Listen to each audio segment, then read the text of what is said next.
تبارك الذي نزل الفرقان على عبده ليكون للعالمين نذيرا.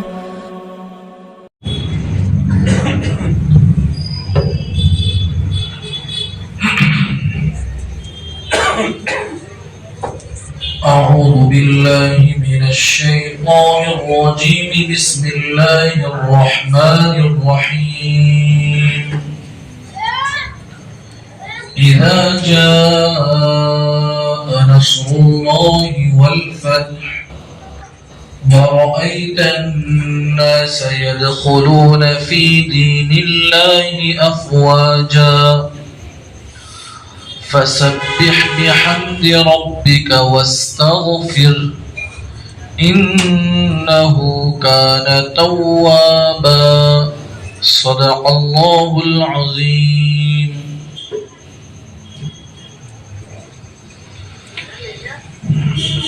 بزرگان دین،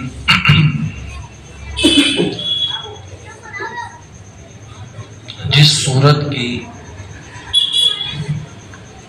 میں نے تلاوت کی،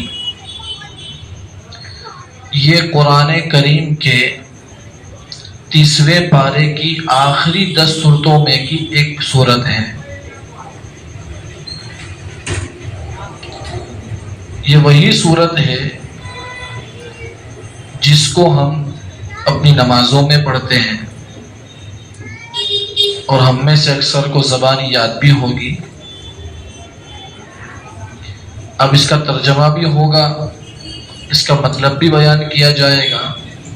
تو جب نماز میں پڑھیں گے سورت کو تو ہمارا استحضار بڑھ جائے گا، پتہ چلے گا اللہ تبارک و تعالیٰ کیا کہہ رہے ہیں.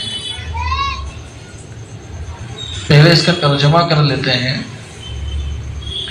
اذا جاء نصر اللہ والفتح، جب اللہ کی مدد اور فتح آ جائے. وَرَأَيْتَ النَّاسَ يَدْخُلُونَ فِي دِينِ اللَّهِ أَفْوَاجًا، اے پیغمبر آپ لوگوں کو دیکھیں کہ وہ اللہ کے دین میں فوج در فوج، جماعت در جماعت داخل ہو رہے ہیں. فَسَبِّحْ بِحَمْدِ رَبِّكَ وَاسْتَغْفِرْ، تو آپ اپنے پروردگار کی حمد کے ساتھ اس کی پاکی بیان کیجئے اور اللہ تعالیٰ سے مغفرت چاہیے. انہ کان توابا، بے شک اللہ تعالیٰ بہت معاف کرنے والے ہیں. اس سورت کے متعلق سب کا اتفاق ہے کہ قرآن کریم میں سب سے آخر میں مکمل طور پر نازل ہونے والی یہی سورہ نصر ہے. اس کے بعد کچھ آیتیں اور سورتوں کے کچھ حصے تو نازل ہوئے ہیں، لیکن قرآن کریم کی مکمل کوئی سورت نازل نہیں ہوئی. یہ سب سے آخری سورت ہے مکمل نازل ہونے کے اعتبار سے. البتہ اس سلسلے میں حضرات مفسرین کرام کے درمیان اختلاف ہے کہ یہ سورت مکۃ المکرمہ فتح ہونے کے بعد نازل ہوئی ہے یا مکہ فتح ہونے سے پہلے نازل ہوئی ہے. صاحب روح المعانی نے البحر المحیط سے یہ روایت نقل کی ہے کہ جس وقت آپ صلی اللہ علیہ وسلم فتح خیبر سے مدینہ منورہ کی طرف لوٹ رہے تھے، اس وقت یہ سورہ نصر نازل ہوئی. اور فتح خیبر سن 7 ہجری میں محرم کے مہینے میں ہوئی ہے. اس سورت کے نازل ہونے کے بعد آپ صلی اللہ علیہ وسلم اس دنیا میں 3 سال رہے ہیں. اور دوسری بات یہ ہے کہ حضرت عبداللہ ابن عمر رضی اللہ عنہما کی روایت ہے، وہ فرماتے ہیں کہ یہ سورت حجۃ الوداع کے موقع پر ایام تشریق میں مینا کے اندر جب آپ صلی اللہ علیہ وسلم نے قیام فرمایا تھا اس وقت یہ سورت نازل ہوئی، اور اس کے بعد اسی موقع پر اس کے بعد اس سورت کے نازل ہونے کے بعد سورہ بقرہ کی یہ آیت نازل ہوئی، اليوم اکملت لکم دینکم واتممت علیکم نعمتی ورضیت لکم الاسلام دینا۔ یہ اتنی عظیم الشان آیت ہے کہ اس آیت میں اللہ تعالیٰ نے انسانوں کو یہ بتا دیا، یہ خوشخبری سنا دی کہ اسلام یہ اب قیامت تک چلنے والا دین ہے، اب کوئی دوسرا دین نازل ہونے والا نہیں ہے۔ اس آیت کریمہ کے اوپر تو یہودی رشک کرتے تھے، یہودی کہتے تھے حضرت عمر رضی اللہ تعالی عنہ سے کہ تمہارے قرآن کے اندر ایک آیت ہے، اگر وہ آیت ہماری توریت میں نازل ہوتی تو ہم اس آیت کے نازل ہونے کے دین کو عید کا دین بناتے۔ حضرت عمر نے پوچھا وہ آیت کون سی ہے؟ تو کہا یہودیوں نے کہ الیوم اکملت لکم، یہ آیت ہے۔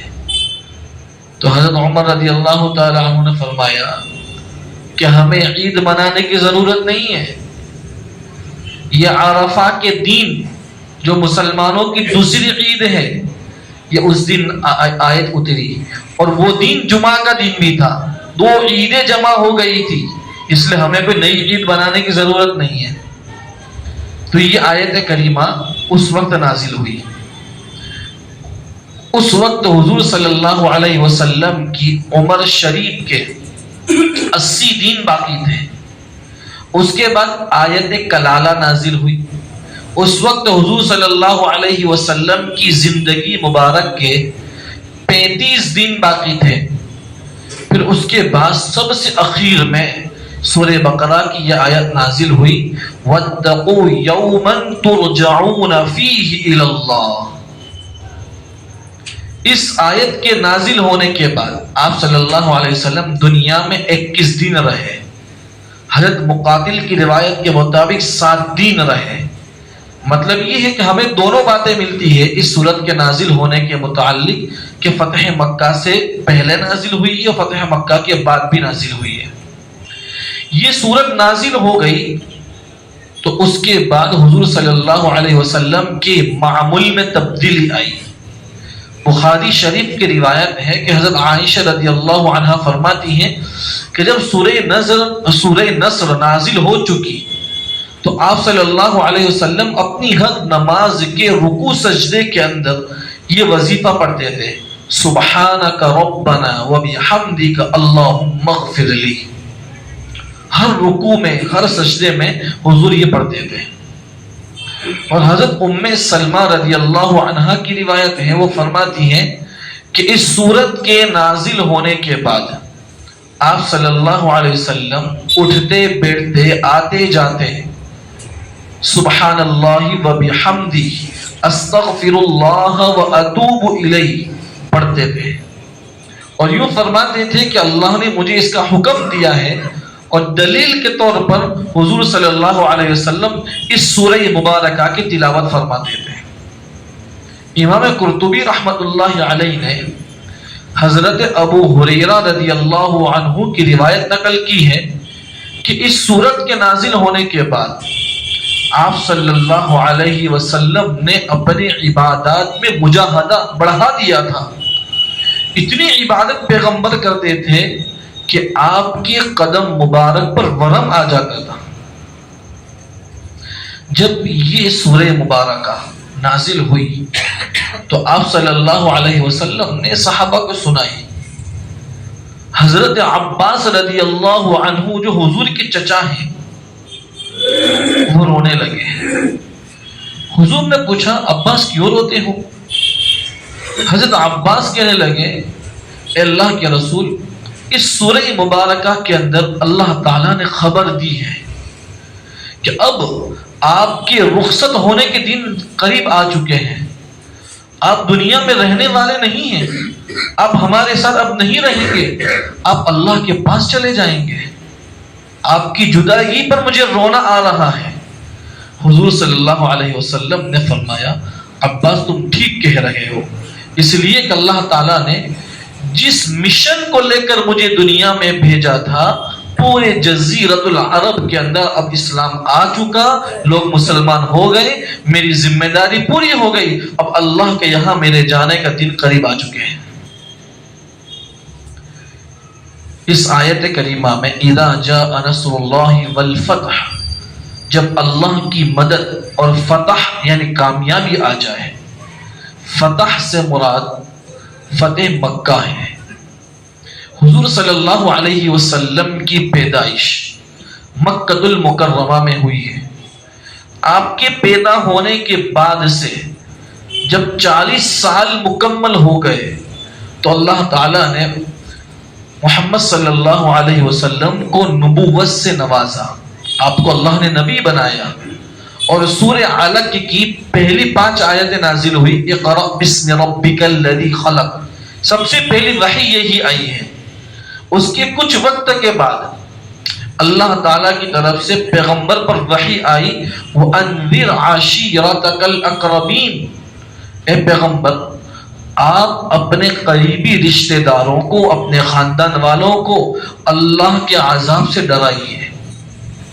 جب اللہ تعالیٰ کی طرف سے یہ حکم آیا تو حضور صلی اللہ علیہ وسلم نے قریش کی شاخوں کو، اپنے خاندان کے لوگوں کو نام لے لے کر پکار کر صفا پہاڑی کے پاس جمع کیا، اور حضور صلی اللہ علیہ وسلم نے اپنے خاندان کے لوگوں کو ایمان اور اسلام کی دعوت پیش کی۔ یہاں سے ایمان اور اسلام کی دعوت کا سلسلہ شروع ہوتا ہے، لیکن قریش کے لوگوں نے حضور کی دعوت قبول کرنے کے بجائے آپ صلی اللہ علیہ وسلم کی مخالفت شروع کر دی، اور صرف مخالفت نہیں کی بلکہ آپ صلی اللہ علیہ وسلم کو اور آپ پر ایمان لانے والے مسلمانوں کو تکلیفیں پہنچائی، اور ظلم و ستم کی کوئی شکل ایسی باقی نہیں چھوڑی تھی جو انہوں نے پیغمبر کے ساتھ اور حضرات صحابہ کے ساتھ اختیار نہ کی ہو۔ سخت گرمی کے زمانے میں، ریگستان تھا مکہ، تو سخت گرمی کے زمانے میں تپتی ہوئی ریت کے اوپر حضرات صحابہ کو لٹایا جاتا تھا، انگارے دہکائے جاتے تھے، اس پر صحابہ کو لٹایا جاتا تھا۔ یہ آج میرے لیے کہنا بہت آسان ہے اور آپ کے لیے سن لینا بہت آسان ہے، لیکن ایمان لانے کے بعد جب آزمائش آتی ہے اس وقت جم جانا یہ اصل ایمان کی علامت ہے۔ ہم اس کو دیکھ سکتے ہیں، اس وقت دنیا میں بعض ملکوں میں مسلمانوں کے اوپر انتہائی خطرناک حالات چل رہے ہیں۔ اگر ہم تنہائی میں تصور کریں تو ہمیں ایسا لگے گا ہم منافق ہیں، ورنہ حقیقی ایمان والا تو وہ ہوتا ہے، حدیث میں یہ ہے کہ مسلمان تو ایک جسم کے مانند ہے، اگر ہاتھ درد کرے، ہاتھ میں تکلیف ہو تو پورا جسم درد محسوس کرتا ہے، پیر میں درد ہو پورا جسم تکلیف محسوس کرتا ہے۔ آج دنیا کے جن جن ملکوں کے اندر مسلمانوں پر حالات ہیں، مسلمانوں کو شہید کیا جا رہا ہے، کیا ہماری زندگیوں میں کوئی تبدیلی آئی؟ ذرا بھی نہیں آئی ہے۔ اس لیے ہمیں اپنے ایمان کی فکر کرنے کی اس وقت بہت زیادہ ضرورت ہے۔ یہ موقع وہ ہے کہ اگر ہم نے ایمان کی فکر نہیں کی، اللہ تبارک و تعالیٰ ایسے حالات ڈال ڈال کر لیمیز اللہ الخبیث من الطیب، اللہ تعالیٰ حقیقی ایمان والوں کو منافقوں سے الگ کر دے گا کہ ہمارا شمار منافقوں میں نہ ہو جائے۔ منافق ظاہر میں تو ایمان والا ہے لیکن حقیقت میں کافر ہوتا ہے۔ تو حضرات صحابہ کے اوپر بڑی تکلیفیں آئی ہیں۔ حضرت خباب رضی اللہ تعالی عنہ کا واقعہ مشہور ہے کہ کفار مکہ نے حضرت خباب رضی اللہ تعالی عنہ کو دہکتے ہوئے انگاروں پر لٹا دیا تھا۔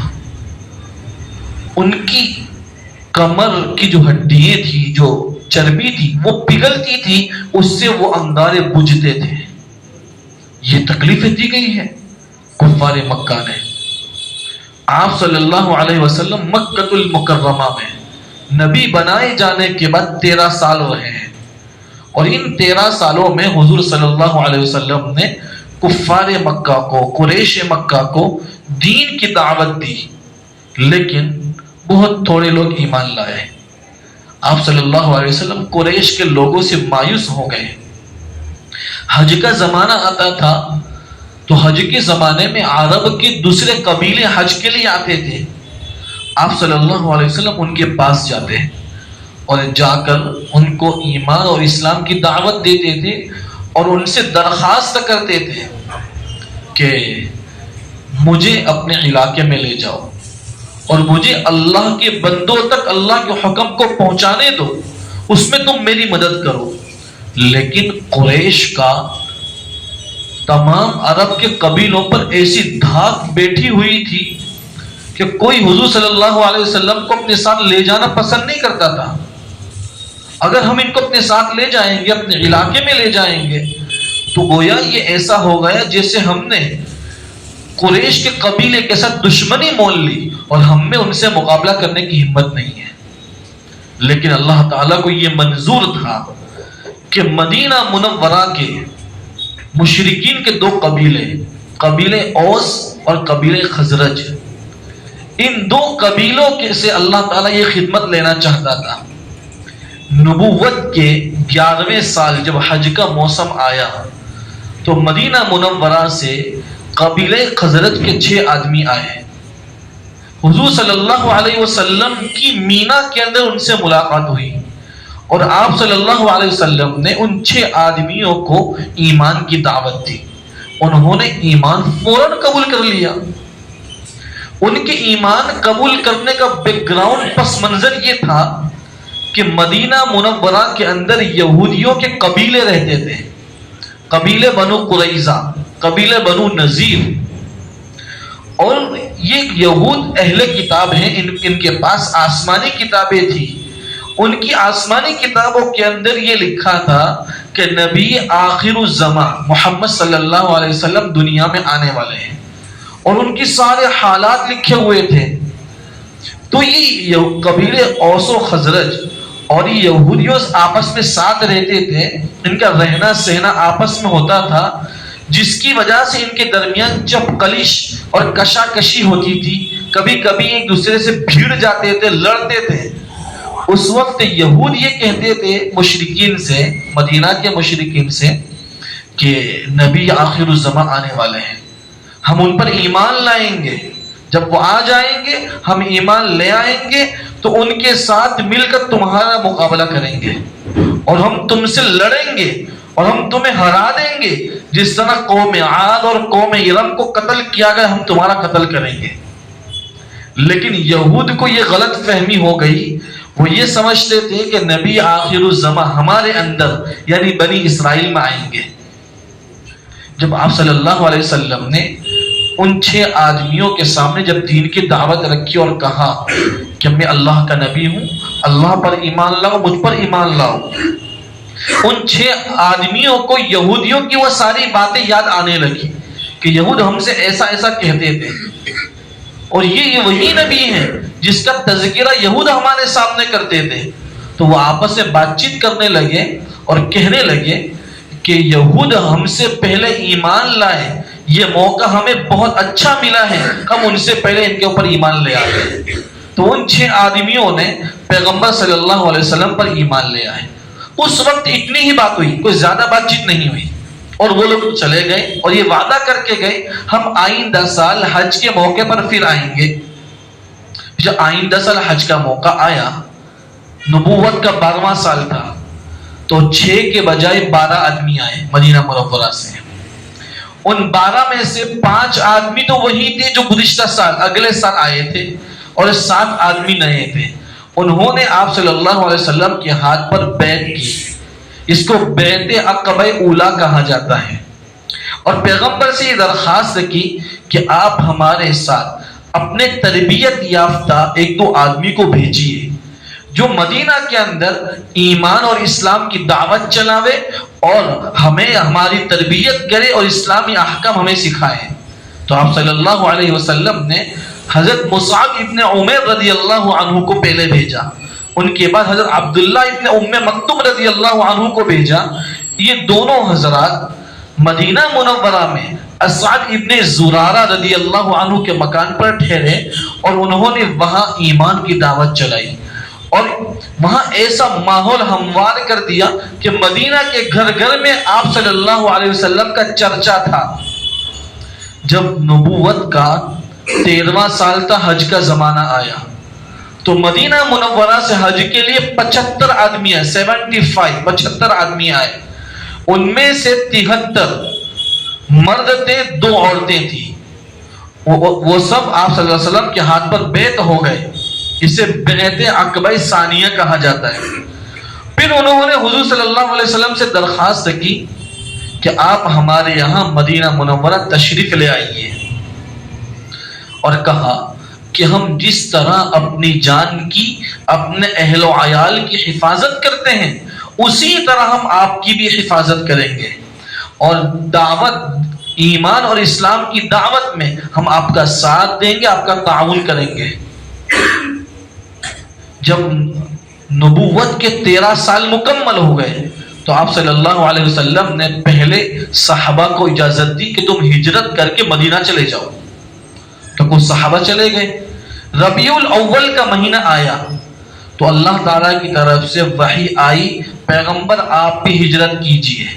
تو ربیع الاول کے مہینے میں آپ صلی اللہ علیہ وسلم مکہ سے مدینہ منورہ ہجرت کر کے چلے گئے۔ جب حضور مکہ سے چلے گئے مدینہ تو مکہ کے کافروں کو تو بہت غصہ آیا کہ اب ہم تکلیف کس کو پہنچائیں گے، یہ لوگ تو یہاں سے چلے گئے۔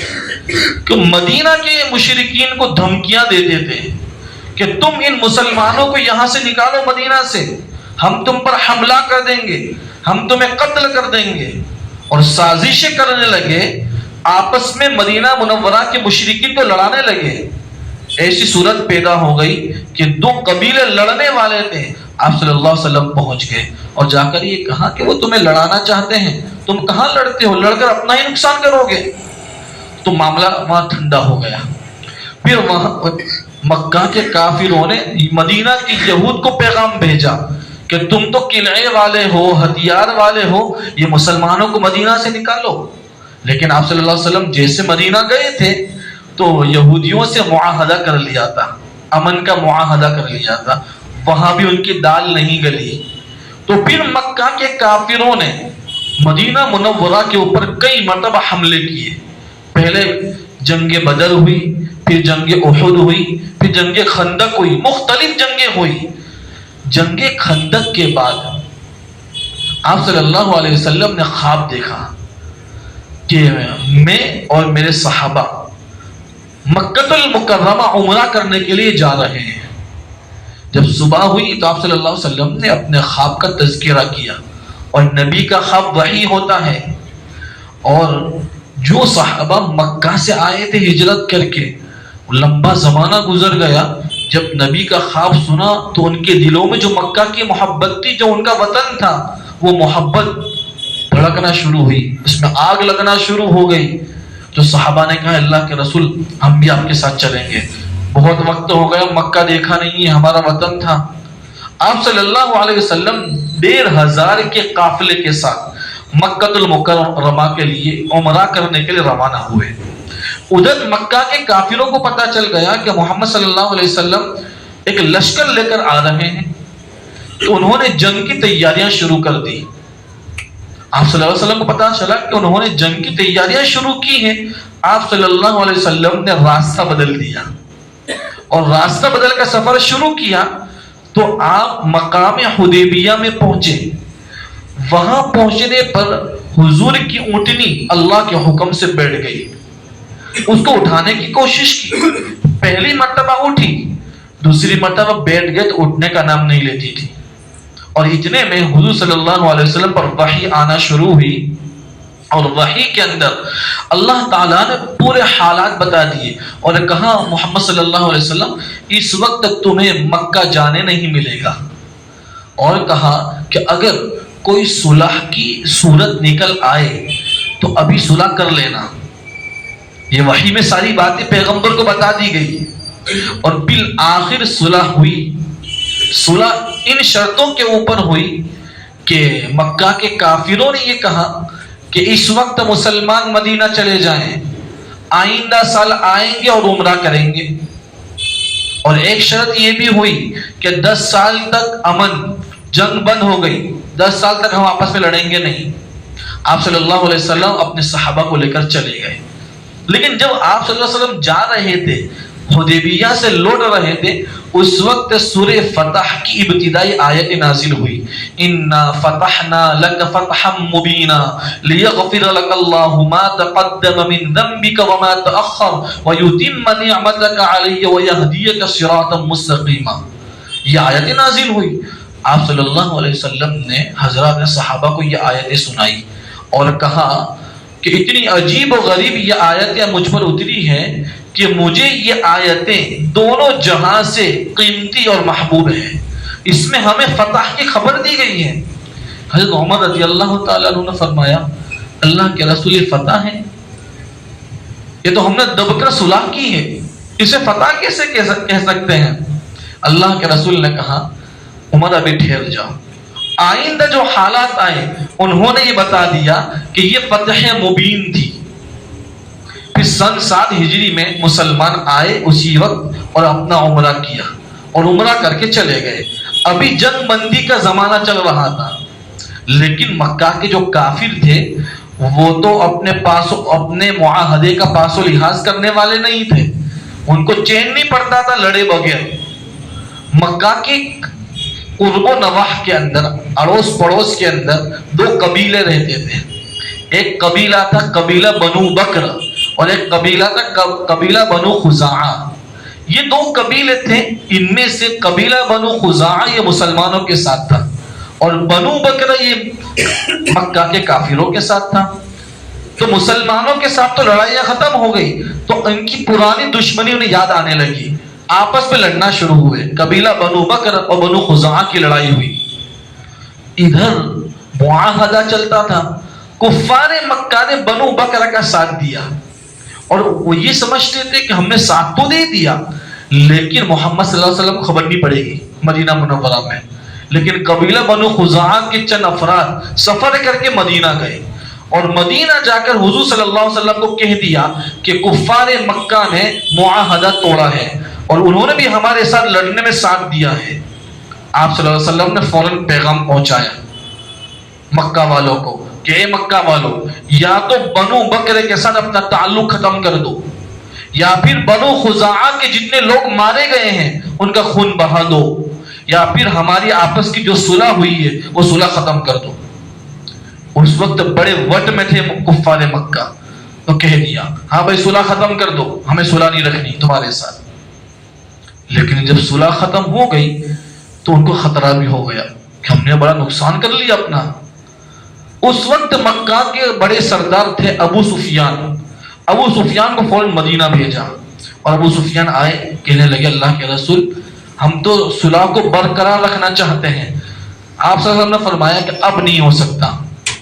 ابو سفیان جب لوٹے مکہ کے لیے، ادھر حضور صلی اللہ علیہ وسلم نے صحابہ کو حکم دے دیا اب تیاریاں شروع کرو، مکہ فتح کرنے جانا ہے. 10,000 کا لشکر لے کر حضور صلی اللہ علیہ وسلم نکلے مدینہ سے. لیکن حضور کی دلی خواہش یہ تھی کہ ہم مکہ جا رہے ہیں اور مکہ حرم ہے. حضور یہ چاہتے تھے اللہ تعالیٰ کوئی ایسی صورت پیدا کر دے کہ جنگ نہ ہو، خون خرابہ نہ ہو، لیکن مکہ فتح ہو جائے. آپ صلی اللہ علیہ وسلم نے بڑے احتیاط سے سفر کرنا شروع کیا کہ مکہ والوں کو بھنک نہ پڑنے پاوے اور جتنے راستے تھے ان راستوں پر ناکہ بندی کر دی کہ ان کو اطلاع نہیں ملنی چاہیے. اگر اطلاع ملے گی تو پہلی مرتبہ کی طرح یہ دوبارہ جنگ کے لیے تیاریاں شروع کر دیں گے، ہم اچانک جانا چاہتے ہیں. آپ صلی اللہ علیہ وسلم مکہ کے قریب ایک جگہ ہے مقام مر الزہران، وہاں پہنچے. ادھر مکہ کے کافروں کو یہ خطرہ بھی تھا کہ اچانک کبھی حملہ ہو سکتا ہے مدینہ والوں کی طرف سے. ابو سفیان رات کے وقت چکر لگانے کے لیے مکہ کے باہر آتے تھے. دیکھے تو صحیح کوئی آتا کہ نہیں آتا. ایک مرتبہ وہ آئے, دیکھا کہ تھوڑے قریب میں بہت بڑا لشکر پڑا ہے اور رات کا وقت ہے, چولہے جل رہے ہیں, کھانا بن رہا ہے. انہوں نے تحقیق کی, پتا چلا کہ تو محمد صلی اللہ علیہ وسلم کا لشکر ہے. تو وہ جا رہے تھے مکہ کہنے کے لیے کہ محمد صلی اللہ علیہ وسلم چڑھائی کرنے کے لیے آئے ہیں, لیکن حضور کے چوکیداروں نے پکڑ لیا اور حضور کے حوالے کر دیا. حضور صلی اللہ علیہ وسلم نے ابو سفیان کو حضرت عباس کے حوالے کر دیا. عباس تم انہیں سنبھالو, مکہ جانے مت دینا. حضرت عباس نے پوری رات ابو سفیان کو بہت سمجھایا.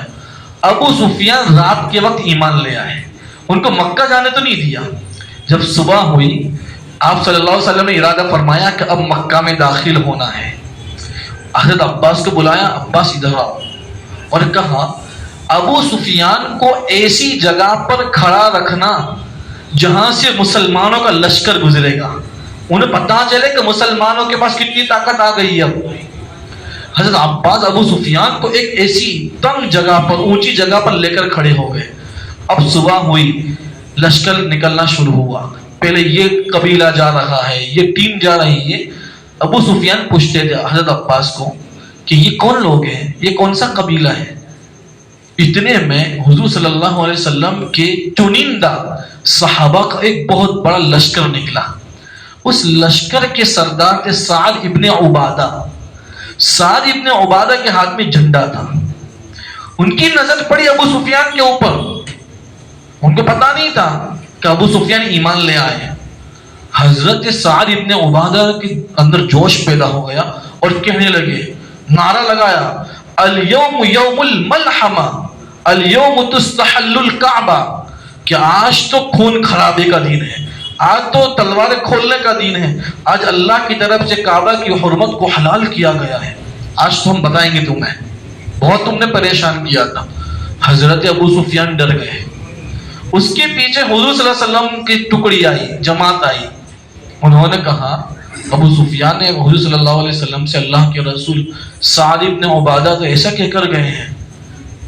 حضور نے کہا نہیں, الیوم یوم المرحمہ, کہ آج تو رحم و کرم کا دین ہے, آج بدلہ نہیں لیا جائے گا, آج تو رحم و کرم کا دین ہے, آج خانے کعبہ کی, بیت اللہ کی عظمت کو دوبالا کیا جائے گا, خانے کعبہ کو غلاف پہنایا جائے گا. حضور صلی اللہ علیہ وسلم کو تھوڑی ناراضگی ہوئی. حضرت سعد کے ہاتھ سے جھنڈا لے کر ان کے بیٹے کو دے دیا. حضور صلی اللہ علیہ وسلم جب مکہ پہنچے, اور بخاری کی روایتوں میں لکھا ہے آپ صلی اللہ علیہ وسلم جب مکہ پہنچے ہیں, اتنی تواضع, اتنی انکساری کے ساتھ مکہ میں داخل ہو رہے ہیں. روایتوں کے اندر ہے حضور صلی اللہ علیہ وسلم کا سر مبارک جانور کے کجاوے کی لکڑی کو لگ رہا تھا. اگر کوئی دنیا کا بادشاہ ہوتا تو وہ بڑا خون خرابہ کرتے ہوئے داخل ہوتا. قرآن نے نقشہ کھینچا ہے دنیا کے بادشاہوں کا, ان الملوک اذا دخلوا قریۃ افسدوها وجعلوا اعزۃ اہلها اذلہ, کہ جب دنیا کے بادشاہ کسی ملک میں فاتحانہ شان کے ساتھ داخل ہوتے ہیں تو وہاں کے لوگوں میں خون خرابہ کرتے ہیں, ان کو ہلاک و برباد کرتے ہیں, ان کی عزت والے لوگوں کو ذلیل کر دیتے ہیں. لیکن یہ محمد صلی اللہ علیہ وسلم ہے, انتہائی تواضع. جہاں پیغمبر کے اوپر ظلم کیا گیا, جہاں مجبور کیا گیا کہ مکہ کو چھوڑو, وہاں پیغمبر داخل ہو رہے ہیں عاجزی کے ساتھ. مکہ میں داخل ہو گئے. حضور صلی اللہ علیہ وسلم سب سے پہلے اپنی چچا زاد بہن حضرت علی کی سکی بہن حضرت ام ہانی کے مکان پر گئے, اور وہاں جا کر آپ صلی اللہ علیہ وسلم نے غسل فرمایا, 8 رکعتیں نماز پڑھی. آپ صلی اللہ علیہ وسلم خانے کعبہ میں آئے. خانے کعبہ کے بیت اللہ کے ارد گرد آجو باجو 360 مورتیاں رکھی ہوئی تھی. حضور کے ہاتھ میں لکڑی تھی, لاٹھی تھی. آپ صلی اللہ علیہ وسلم اشارہ کرتے تھے اور آیت پڑھتے تھے, جاء الحق وزهق الباطل ان الباطل کان زهوقا. وہ مورتیاں گرتی جاتی تھی. پھر آپ صلی اللہ علیہ وسلم نے حضرت عثمان بن طلحہ کو بلایا اور کہا, عثمان خانے کعبہ کی چابی لاؤ. خانے کعبہ کھولا گیا. آپ صلی اللہ علیہ وسلم حضرت اسامہ اور حضرت عثمان اور حضرت بلال رضی اللہ تعالیٰ عنہ خانہ کعبہ میں گئے. خانہ کعبہ کھولا، دیکھا اندر حضرت ابراہیم علیہ السلام اور حضرت اسماعیل علیہ السلام کی تصویریں رکھی ہوئی ہیں. حضور صلی اللہ علیہ وسلم نے پہلے ان کو مٹایا اور اندر سے دروازہ بند کر دیا، اور آپ صلی اللہ علیہ وسلم خانہ کعبہ کے کونے کونوں میں اللہ کی تسبیح، اللہ کی تحمید بیان کرتے تھے. تھوڑی دیر کے بعد آپ صلی اللہ علیہ وسلم نے خانہ کعبہ کا دروازہ کھول دیا. اس سے پہلے حضور نے یہ اعلان کیا تھا مکہ کے اندر کہ جو حرم میں داخل ہو جائے اسے امن، جو ابو سفیان کے گھر میں چلا جائے اسے امن، جو اپنے گھر کا دروازہ بند کر دے اسے امن، جو اپنے ہتھیار پھینک دے اسے امن. حضور صلی اللہ علیہ وسلم نے جب خانہ کعبہ کا دروازہ کھولا، پورا کافروں سے حرم کھچا کھچ بھرا ہوا تھا.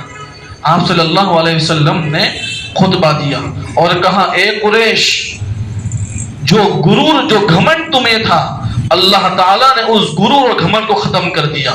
الناس من آدم و آدم من تراب، کہ تم تو آدم کی اولاد ہو اور آدم کو اللہ نے مٹی سے بنایا ہے.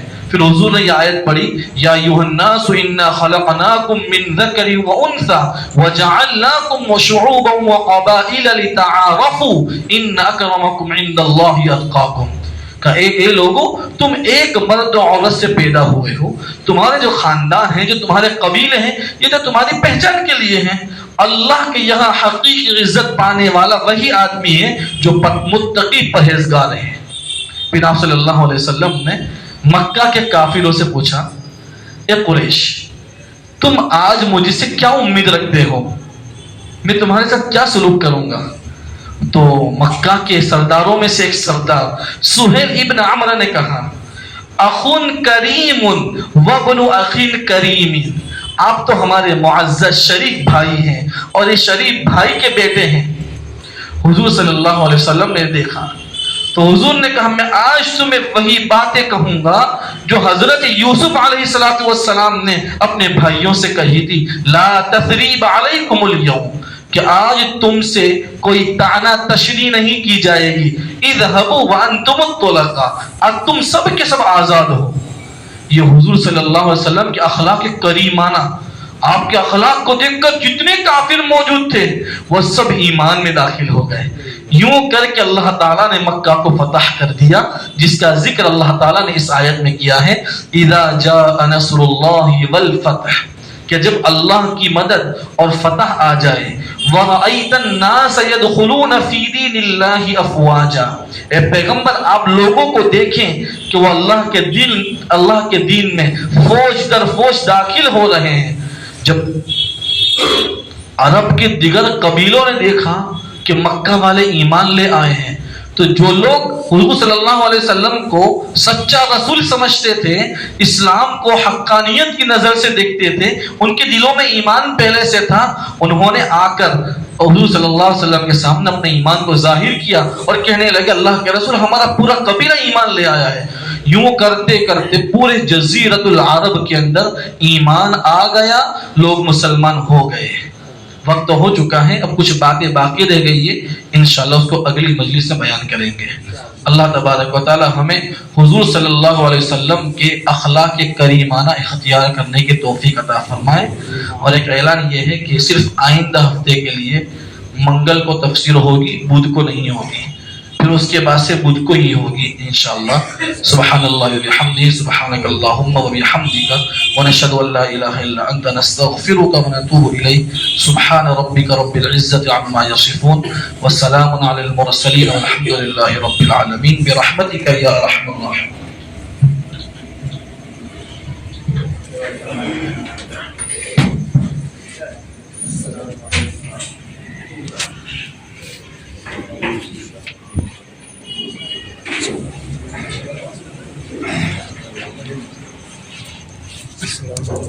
وہ آدھا کا معاملہ کیا ہے تفصیل